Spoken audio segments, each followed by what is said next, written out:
beaucoup de méfiance qui s'est installée. Donc ça commence à émerger dans le tome 1. Mais là, effectivement, la méfiance est là. Le gouvernement a pris des mesures pour essayer d'endiguer cette épidémie, pour essayer d'éviter que les gens aient des sentiments les uns pour les autres, ce qui n'est pas simple.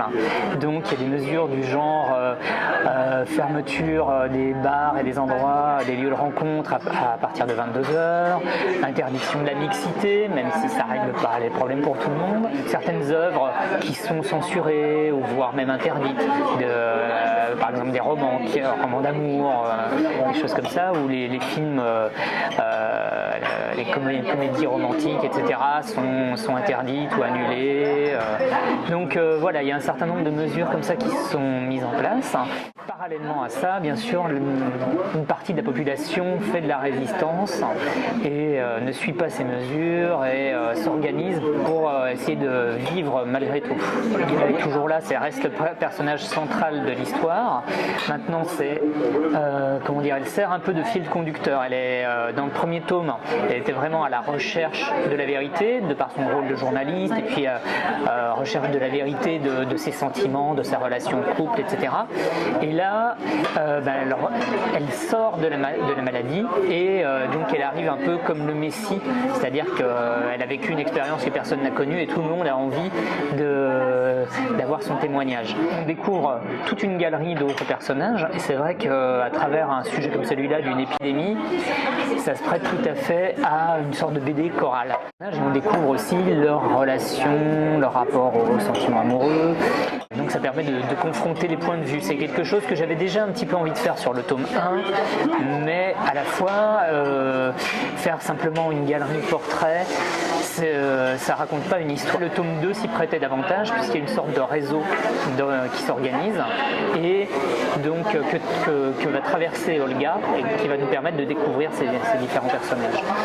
Tout le sujet central, ça reste le sentiment amoureux et cette organisation, je dirais, pour moi quand même, est secondaire. Question de point de vue, cette expérience-là, et donc elle a envie de la perpétuer, de retrouver cet état-là. Après, il y a d'autres personnages qui expriment d'autres points de vue dans l'album. Il y en a un notamment qui dit tout ça c'est très joli, mais moi j'aime la vie, j'aime l'imprévisibilité du lendemain. Le rapport amoureux, c'est quand même quelque chose qui alimente nos vies, qui est un peu un but quand même pour la plupart des gens. Finalement, ça pose la question de où est la limite, quel est le but en soi. Est-ce que c'est juste rencontrer le grand amour ou est-ce que c'est aller plus loin, avoir un projet de vie, faire des voyages, avoir des enfants, etc. Bon, pour Olga, c'est vraiment cette rencontre. Certains disent que l'amour dure 3 ans, et là en tout cas c'est le moment amoureux le plus fort qui reste suspendu. Plus ou moins, en tout cas c'est un bon parallèle parce que effectivement, qu'est-ce que c'est que la mort? La mort, c'est la vie qui s'arrête, c'est qu'il n'y a plus de lendemain, donc il n'y a plus d'évolution. Un moment qui se suspend et devient éternel, ça peut être ça peut se rapprocher de la mort finalement. Cette ambiguïté-là, j'avoue qui me plaît bien finalement dans mon propre travail. Je suis au quotidien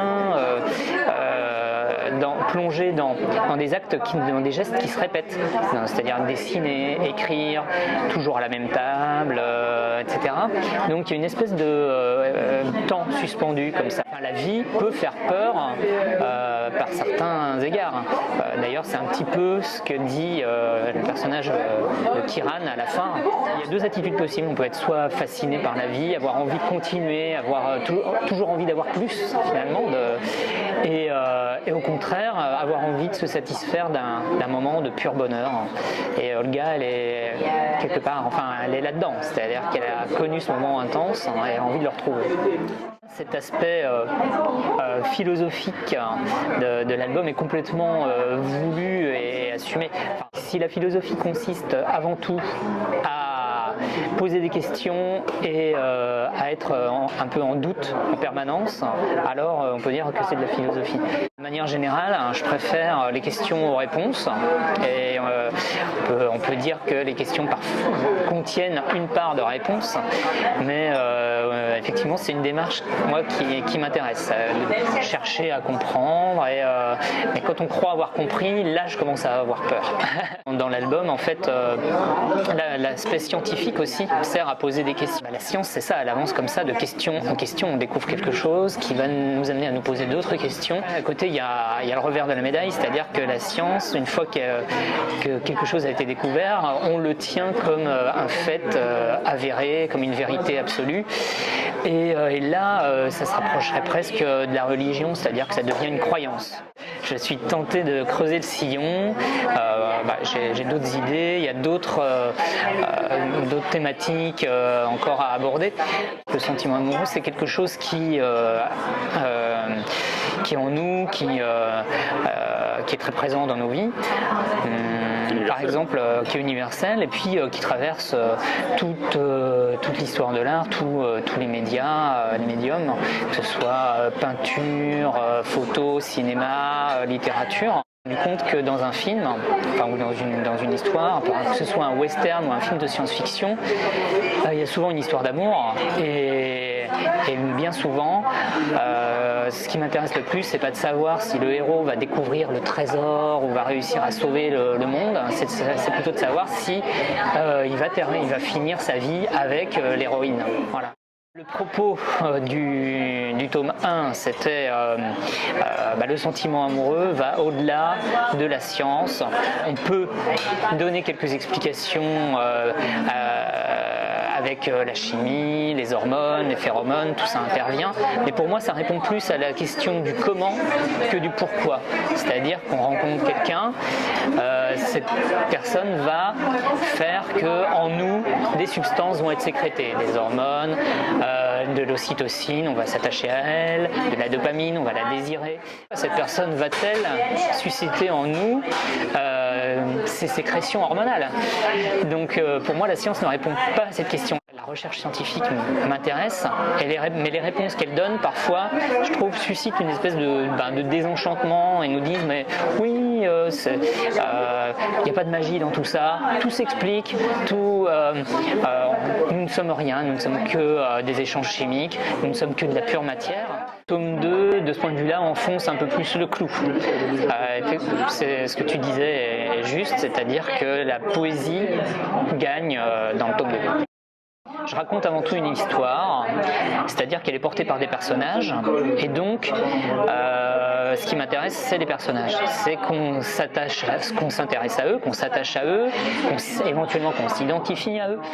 L'envie de faire une belle image ne l'emporte jamais sur la narration.